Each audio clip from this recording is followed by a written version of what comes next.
गणेश जी और सेठ सेठानी की कहानी।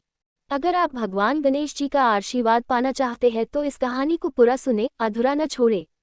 भारत के सबसे बड़े और सबसे धार्मिक जगह वाराणसी में एक सेठ और सेठानी रहते थे। सेठ की एक कपड़े की दुकान थी। उसी दुकान से उसका पूरा घर तथा रोजी रोजगार चलता था। सेठ व सेठानी श्री गणेश जी भगवान के बहुत बड़े भक्त थे। वे हर दिन सुबह उठते ही श्री गणेश जी भगवान की पूजा आराधना करते और श्री गणेश जी को भोग लगाकर ही अपना भोजन किया करते थे। एक दिन गणेश जी भगवान सेठ व सेठानी के खेतों से होकर मूषक पर सवार चले जा रहे थे। तभी गणेश जी भगवान को काफी जोरों की भूख लगने लगी, तो श्री गणेश जी ने सेठ के खेतों में से गेहूं के कुछ दाने खा लिए। गेहूं के कुछ दाने खाने के बाद भगवान श्री गणेश जी को पछतावा हुआ कि मैंने किसी से पूछे बिना ही किसी के खेतों में से गेहूं के दाने तोड़कर खा लिए। श्री गणेश जी भगवान को ये बिल्कुल भी अच्छा नहीं लगा, तो वे सोचने लगे कि इसका कर्ज चुकाने के लिए मुझे जो भी करना पड़े मैं कर लूंगा। उसके बाद भगवान श्री गणेश जी एक छोटे से बालक के रूप में प्रकट हो जाते हैं और सेठ व सेठानी के घर जाते हैं और उनसे कहते हैं कि मुझे काम चाहिए, क्या मुझे काम मिलेगा। सेठ ने उस बालक को घर के काम करने के लिए रख लिया। अब गणेश जी भगवान बालक के रूप में सेठ व सेठानी के यहाँ नौकरी करने लगे। वह घर के सभी काम अच्छे से करते थे। सेठ और सेठानी उसके काम से बहुत खुश थे। सेठ व सेठानी भगवान श्री गणेश जी बालक को गणेशा के नाम से बुलाया करते थे। एक दिन की बात है, सेठानी किसी काम से बाहर से आई और बिना हाथ पैर धोए वह मंदिर में प्रवेश कर रही थी। तभी गणेशा सेठानी से कहता है कि बिना हाथ पैर धोए मंदिर में प्रवेश नहीं करना चाहिए। इतना सुनते ही सेठानी को गुस्सा आ गया और वह तुरंत सेठ के पास गई और सेठ से बोली कि यह बालक मुझे जो मन सो कहता है। सेठ पूछता है कि ऐसी क्या बात हो गई। सेठानी कहती है कि मैं बाहर से आकर बिना हाथ पैर धोए मंदिर में जा रही थी, तो गणेशा ने मुझे मंदिर में जाने से मना कर दिया। तभी सेठ कहता है कि यह तो बहुत अच्छी बात है, बिना हाथ पैर धोए और बिना साफ सफाई के किसी को भी मंदिर में प्रवेश नहीं करना चाहिए। उसके बाद एक दिन फिर सेठानी राख से हाथ धोने लगी, तो गणेशा ने सेठानी का हाथ पकड़कर मिट्टी से उनके हाथ धुला दिए। सेठानी फिर सेठ जी से बोली कि ऐसा क्या नौकर रखा है, नौकर होकर उसने मेरा हाथ पकड़ लिए। सेठ जी ने गणेशा को बुलाकर पूछा कि तुमने सेठानी जी का हाथ क्यों पकड़ा। तब गणेशा बोला कि मैंने तो एक सीख की बात बताई है। राख से हाथ धोने से घर की लक्ष्मी नाराज होकर घर से चली जाती है और मिट्टी से हाथ धोने से लक्ष्मी आती है। सेठ जी ने सोचा कि गणेशा है तो सच्चा। उसके बाद एक दिन सेठानी के घर में पूजा और यज्ञ हवन हो रहा था। सेठ गणेशा से कहता है कि जाकर देखो सेठानी तैयार हो गई तो उसे बुलाकर ले आओ।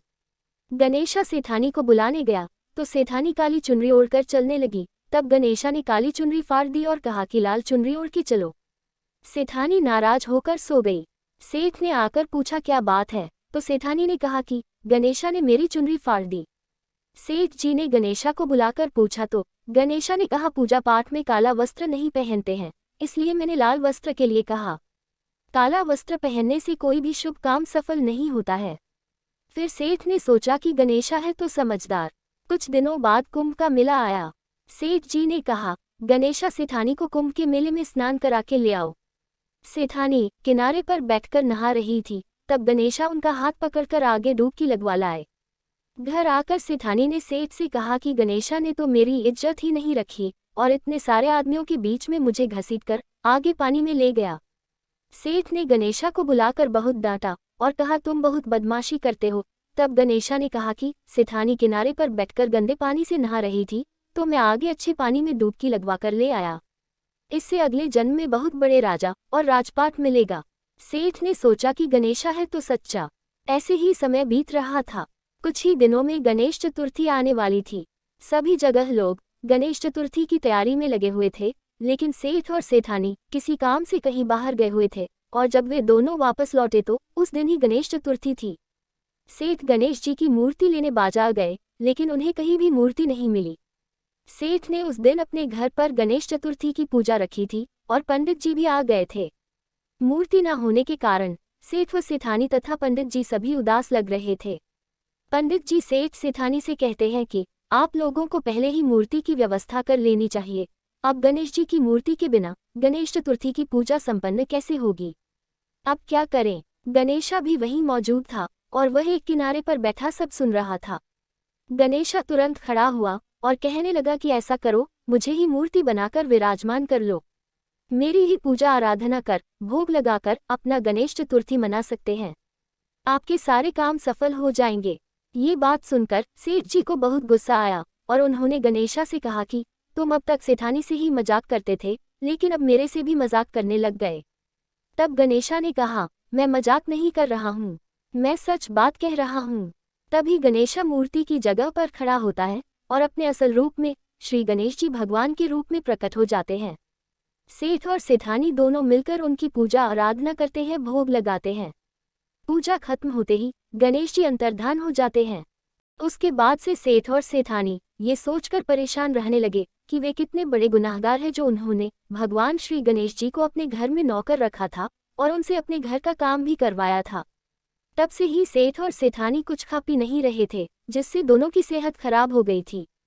फिर एक दिन श्री गणेश जी भगवान सेठ के सपने में आए और सेठ से कहा कि तुम्हारे खेत में से मैंने कुछ अनाज के दाने तोड़कर खा लिए थे, उसी का दोष उतारने के लिए मैंने तुम्हारे यहाँ काम किया था। उसके बाद से ही सेठ जी के करोड़ों की माया हो गई। हे गणेश जी महाराज, जैसा सेठ और सेठानी को दिया वैसा सबको देना।